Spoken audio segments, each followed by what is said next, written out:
Hello hi friend नमस्कार welcome back to my YouTube channel RPS blog 01। तो सांग मैंने चलतु आज एक नुआ ब्लॉग को आपन स्वागत। तो चलतु ए दुकान जावा और दुकान लस्सी सब सामग्री किछिटा नहीं आसवा।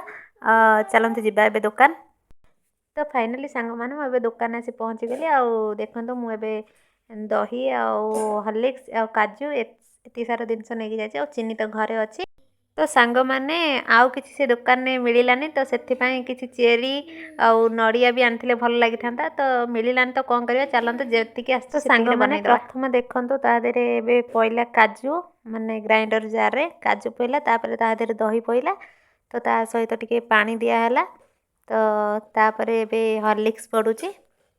तो आपण मैंने भावुथ हॉर्लिक्स कम पड़े हॉर्लिक्स पड़े बहुत सुंदर टेस्ट आसो आपण मैंने भी थे एमती बनई खातु जानवे केते सुंदर लगुच मत आसी कमेंट रे कहे। तो तापर चीनी पईला तापर मुझे ग्राइंडिंग कर नहीं आसिली देखो केते सुंदर देखा मो लस्सीटी सतरे सांग मैंने आपण मैंने भी एमती थे ट्राए करूँ आ देखिए पूरा दुकान में जेमती आप किणिकी आनुंट स्वीट लस्सी पूरा एक नंबर पूरा से ही लगे। बेंगलोर तो आम बहुत पीऊँ स्वीट लस्सी तो आम भाविलु आज थे घरे ट्राए करवा केमती कौन लगुच आउ दुकान ठारू आहरी भल टेस्ट मिलला घरे कहीं दुकान में से चीनी पकई दौरान आम हॉर्लिक्स पे आहरी भल टेस्ट बनइलु।